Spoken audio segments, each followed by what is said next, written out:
La Drosophila melanogaster, conocida como mosca de la fruta, es uno de los organismos más utilizados en los laboratorios de genética.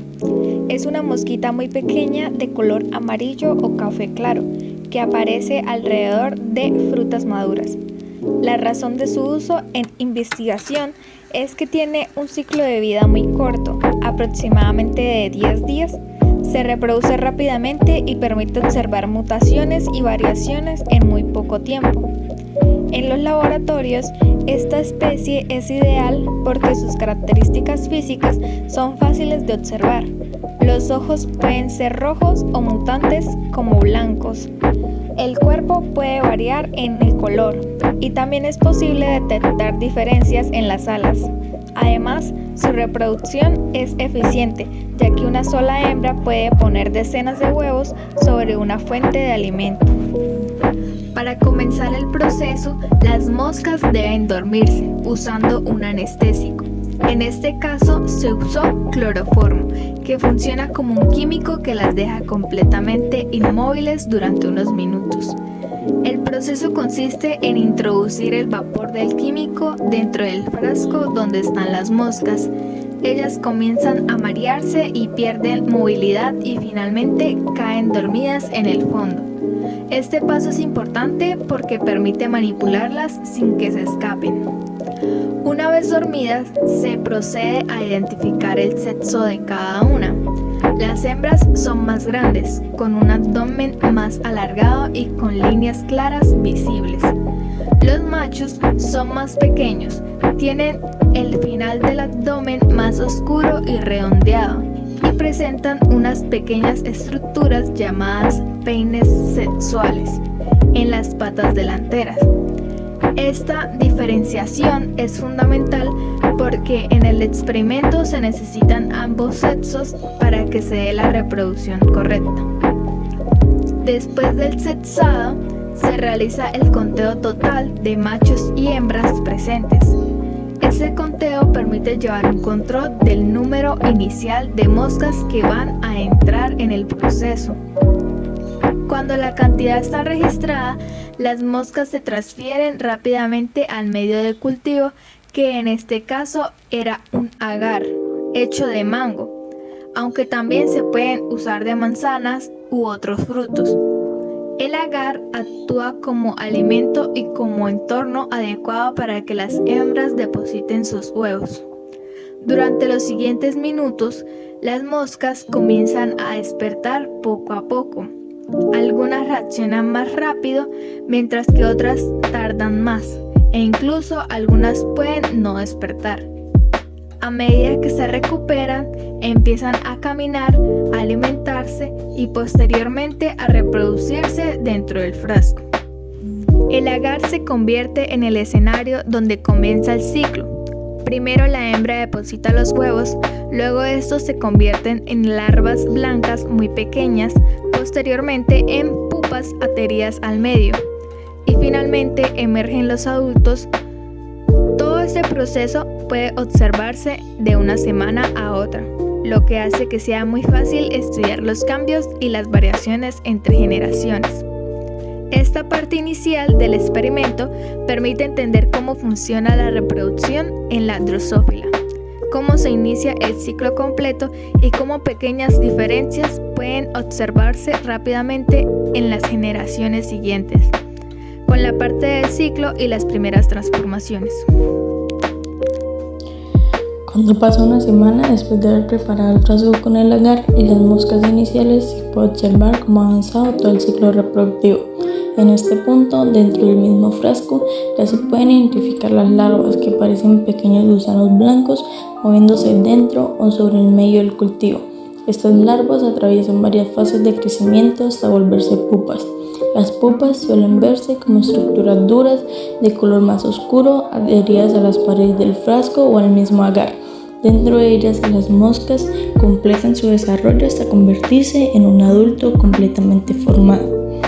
Al finalizar esa semana ya comienzan a aparecer las nuevas moscas adultas. Lo más interesante de esta generación es que pueden presentar características diferentes a las iniciales. Es aquí en donde se pueden observar las famosas mutaciones, que son variaciones en los rasgos físicos de las moscas. Entre las mutaciones más comunes se encuentran las moscas con ojos blancos, que representan una mutación recesiva, o las moscas con alas rizadas o deformes. Estas variaciones permiten ver cómo funcionan la herencia y las mutaciones genéticas en un organismo real. Por ejemplo, si en la primera generación había moscas con ojos rojos, que es la característica dominante, pero en la siguiente aparecen moscas con ojos blancos, significa que los padres tenían el gen recesivo, aunque no lo demostraran físicamente. Esto ayuda a comprender conceptos como la dominancia recesiva, cruces genéticos y expresión de rasgos. Además del análisis de mutaciones, durante esta fase también es importante controlar la cantidad de moscas.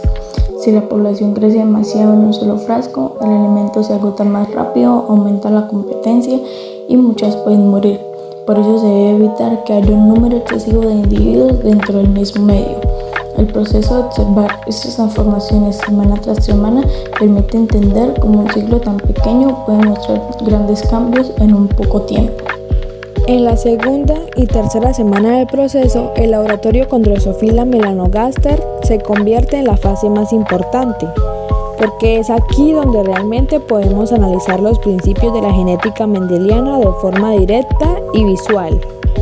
Mientras en la primera semana solo observamos el inicio del ciclo, en este punto ya contamos con una nueva generación completa de moscas adultas, lo que nos permite comparar características entre padres e hijos y ver cómo se transmiten los rasgos.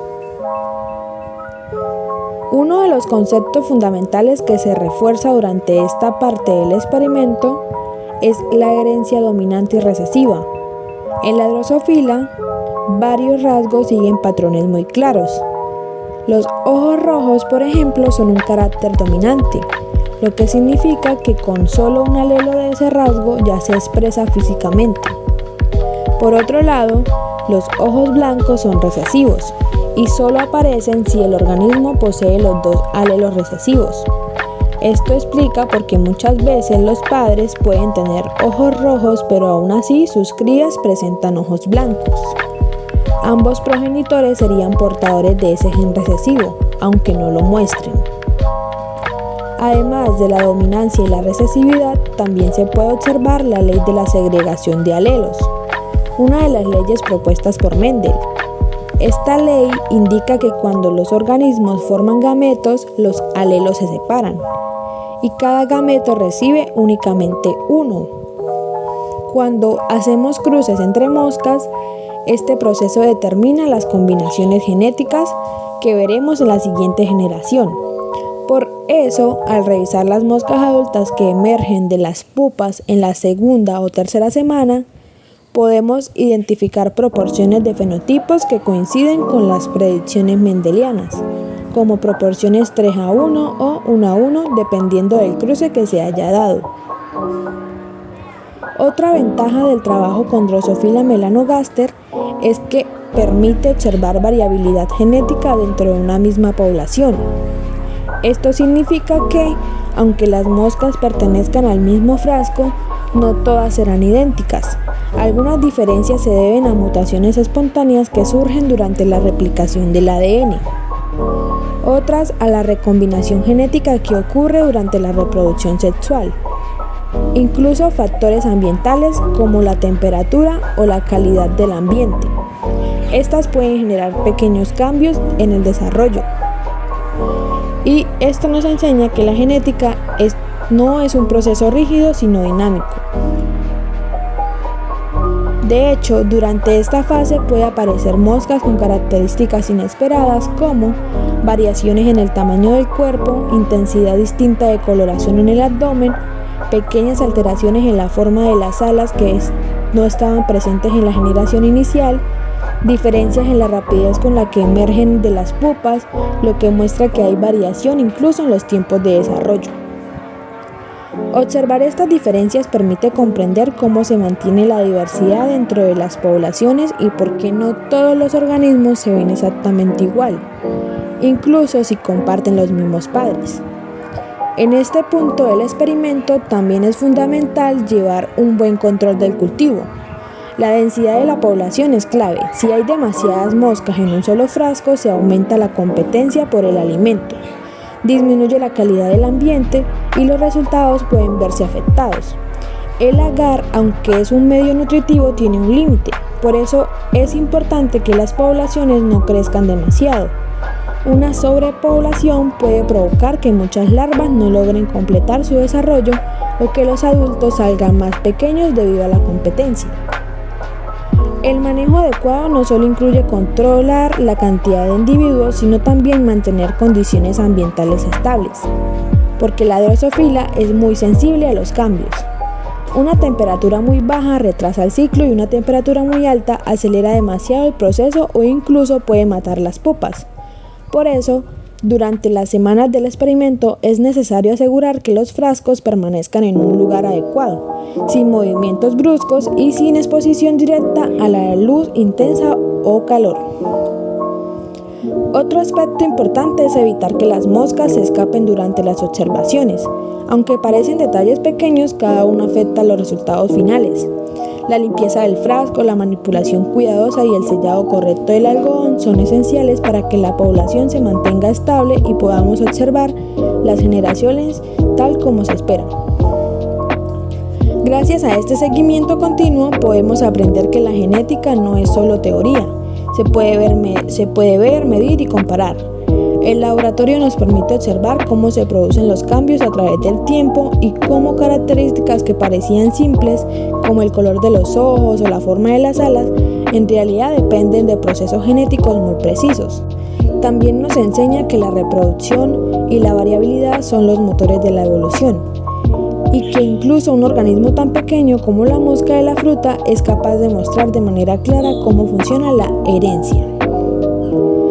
En resumen, las observaciones de la segunda y tercera semana completan el ciclo iniciado por mis compañeras y nos permitieron entender profundamente cómo se expresan los rasgos, cómo se transmiten de una generación a otra y cómo cada individuo, aunque pertenezcan a la misma especie, pueden presentar diferentes importancias. Este proceso hace que todo lo aprendido en clase cobre sentido al verlo reflejado en un experimento real y práctico.